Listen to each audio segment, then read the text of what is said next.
Saud membawa kebijakan yang dianggap mengancam kebebasan bermadhab dan tradisi keislaman yang ada, termasuk ancaman pembongkaran makam Nabi Muhammad SAW. Komite Hijaz sendiri sebenarnya telah dibentuk sejak Januari 1926 yang direncanakan akan dipimpin oleh Kiai Haji Asnawi Kudus, tetapi gagal berangkat karena beliau tertinggal kapal.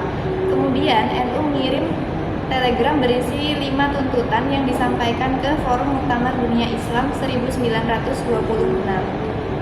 Delegasi Komite Hijaz dipimpin oleh Kiai Haji Abdul Wahab Hasbullah dan Syekh Gonaim Al-Misri pada tahun 1928.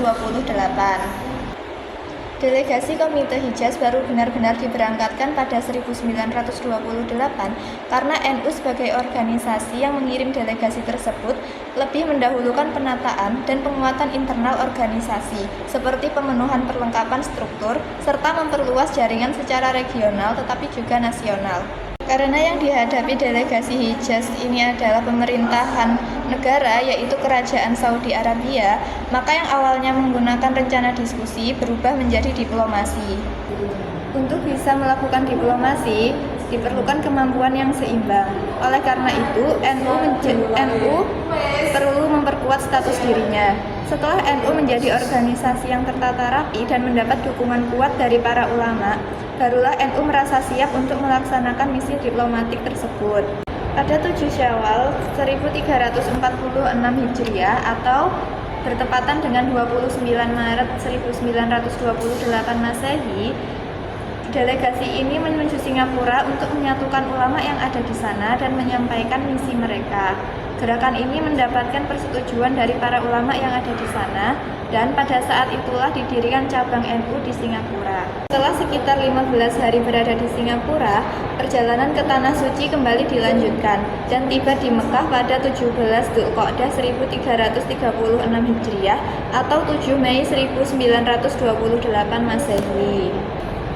Di sana Mbah Wahab dibantu oleh seorang aktivis yang berasal dari Indonesia yaitu Kiai Haji Muhammad Dahlan untuk mengumpulkan para ulama ahlu sunnah yang masih tersisa.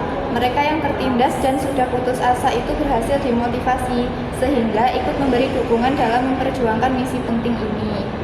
Kehadiran Kiai Wahab disambut gembira oleh masyarakat Mekah karena mereka sudah lama menunggu munculnya ulama yang berani memperjuangkan dan membebaskan mereka dari penindasan para pengikut Wahabi. Kemudian pada 10 Mei 1928, Kiai Haji Abdul Wahab Hasbullah dan Syekh Gonaim Al-Misri diterima oleh Raja Ibnu Saud untuk menyampaikan aspirasi Nahdlatul Ulama. Komite Hijaz adalah nama dari sebuah kepanitiaan yang dipelopori oleh Kiai Haji Abdul Wahab Hasbullah dengan misi untuk menyampaikan aspirasi dan permohonan kepada Raja Ibnu Saud yang pada waktu itu menjadi raja di Arab Saudi. Sejak Raja Ibnu Saud menaklukkan Hijaz, aliran Wahabi dominan di Tanah Haram. Kelompok Islam lain dilarang mengajarkan mazhabnya, bahkan tidak sedikit para ulama yang dibunuh. Ini dilakukan untuk menjaga kemurnian agama dari musyrik dan bid'ah. Berbagai tempat bersejarah, baik rumah Nabi dan para sahabatnya hendak dibongkar. Dalam kondisi seperti itu, ulama-ulama Nusantara yang khususnya berhaluan Ahlu Sunnah wal Jamaah merasa sangat prihatin, kemudian mengirimkan utusan menemui Raja Ibnu Saud. Utusan inilah yang kemudian disebut dengan Perjalanan Komite Hijaz. Adapun tujuan dari Komite Hijaz ini yaitu pertama, untuk memohon kebebasan bermadhab. Kedua, untuk melestarikan tempat bersejarah. Ketiga, transparansi haji. 4, legalitas hukum. Dan 5, meminta balasan surat dari Raja Ibnu Saud untuk dikirim ke Kiai Haji Hasyim Asy'ari. Jadi dengan keberhasilan Komite Hijaz itu sangat berpengaruh bagi warga Nahdliyin. Keberhasilan Komite Hijaz dalam melakukan misi diplomatik internasional untuk mempertahankan ajaran Ahlus Sunnah wal Jamaah yang berdasarkan 4 madhab, itu dengan sendirinya dapat memberikan rasa optimisme bagi warga Nahdliyin. Selain itu juga menambahkan rasa percaya diri bagi para pemimpinnya. Keberhasilan yang dilakukan oleh Komite Hijaz dalam melakukan misinya itu setidaknya dapat mengerem serangan yang dilakukan oleh kelompok Puritan yang anti bermadhab. Dan untuk pembahasan yang selanjutnya yaitu sulitnya mendapatkan perizinan dari pemerintah kolonial. Jadi Nahdlatul Ulama sebagai organisasi yang bergerak dalam bidang pendidikan dan dakwah, maka organisasi tersebut seringkali berurusan dengan jamaah yang besar, baik di dalam maupun di luar gedung. Apalagi pada tahap awal ini, NU itu sedang konsolidasi organisasi, yang mana sehingga setiap tahunnya harus menyelenggarakan muktamar, belum lagi pertemuan yang lainnya. Delegasi muktamar merupakan pertemuan yang sangat besar, yang melibatkan banyak ulama terkemuka dan para cendekiawan dari seluruh Nusantara, yang menjadikan sulitnya mendapatkan izin dari pemerintah kolonial. Dalam menyelenggarakan muktamar di masa penjajahan itu juga sangat sulit. Bahkan saat penentuan tempat itu tidak cukup dengan meminta izin kepada pemerintah daerah. Dan seringkali pemerintah daerah itu melarang daerahnya untuk dijadikan tempat muktamar atau dijadikan tempat kegiatan keagamaan yang terbuka. Pembahasan yang B yaitu adalah muktamar keempat di Kota Semarang. Hasil muktamar yang keempat itu diumumkan di Masjid Jami Kota Semarang. Bahwasannya yang diumumkan ke masyarakat itu bukan persoalan politik yang seperti yang dikhawatirkan oleh pemerintah, akan tetapi hasil muktamar itu murni benar-benar masalah diniyah ijtimaiyah intern warga NU. Selain itu, bahwa juga menunjuk penghulu atau ketua atau kepala penghulu. Beliau benar-benar memilih yang alamah, yakni yang bisa benar-benar memahami tentang keislaman. Karena berkat keahlian beliau, akhirnya hasil pengumuman muktamar tersebut diperbolehkan untuk disampaikan di Masjid Jami Kota Semarang. Demikian juga pengajian diperbolehkan dilaksanakan di beberapa masjid Kota Semarang melalui pesantren dan masjid-masjid besar yang ada di setiap kota. Ada pengembangan NU di Nusantara. Kiai Haji Wahab berhasil mengembangkan NU dan dengan memperluas pengaruh ke berbagai daerah melalui pendekatan secara langsung kepada para ulama dan masyarakat. Contohnya di Batavia dan di Lampung. Pada tahun 1933, Kiai Haji Wahab datang ke Batavia untuk menyebarkan NU ke kota-kota dan daerah-daerah lainnya.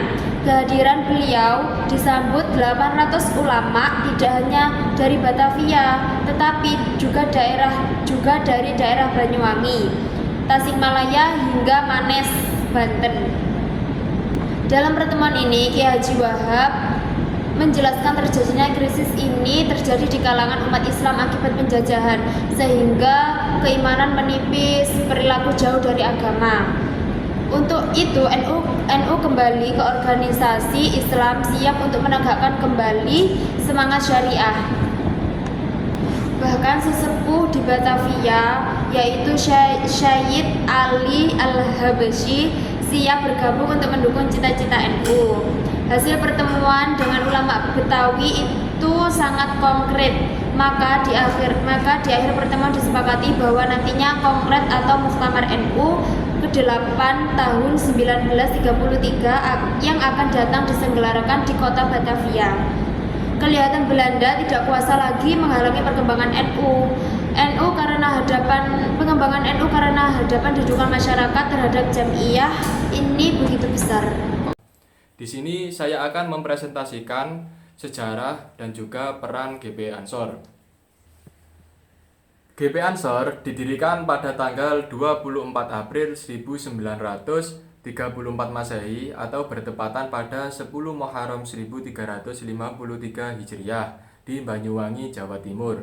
Diprakarsai oleh Kiai Haji Abdul Wahab Hasbuah sebagai organisasi kepemudaan di bawah naungan Nahdlatul Ulama. Nah, GP Ansor ini sempat mengalami beberapa kali perubahan nama seperti PPNU atau Persatuan Pemuda Nahdlatul Ulama, kemudian PNU, Pemuda Nahdlatul Ulama, dan juga ANO atau Ansor Nahdlatul Ulama. Nama GP Ansor diambil dari julukan yang diberikan oleh Nabi Muhammad SAW kepada penduduk Madinah yang dengan ikhlas menolong, membantu, dan juga melindungi beliau serta kaum muhajirin saat hijrah dari Mekah. Peran utama GP Ansor. Sebagai anak ideologis sekaligus anak biologis dari Nahdlatul Ulama, GP Ansor memiliki peran sangat penting dalam mengawal berbagai isu dan permasalahan di aspek kehidupan. Di samping itu, GP Ansor juga berkewajiban untuk mengawal seluruh kebijakan dari pemerintahan pusat sampai pemerintahan terkecil sekalipun. Peran di bidang keagamaan. Yang pertama, menjadi benteng terdepan untuk melawan radikalisme dan juga terorisme. Yang kedua, mempopulerkan Islam Nusantara yang ramah, toleran, dan juga moderat. Berikutnya, peran pendidikan dan kaderisasi. Yang pertama, mencetak pemuda kader yang cerdas, tangguh, beriman, dan juga berakhlak mulia. Yang kedua, mengembangkan kader dengan keterampilan seperti keterampilan digital dan juga kewirausahaan. Selanjutnya, bidang perekonomian. Yang pertama, intensifikasi atau upaya untuk mengembangkan produk pertanian, peternakan, dan juga perikanan. Yang kedua, membuat usaha mikro, kecil, menengah atau bisa disebut UMKM di lingkungan masing-masing. Yang terakhir, peran di bidang sosial dan politik. Yang pertama, menjalankan praktek Islam secara inklusif atau melibatkan semua pihak tanpa terkecuali. Yang kedua, penegakan hak asasi manusia. Dan yang terakhir, amar ma'ruf nahi mungkar. Terima kasih, kurang lebihnya mohon maaf. Wassalamualaikum warahmatullahi wabarakatuh.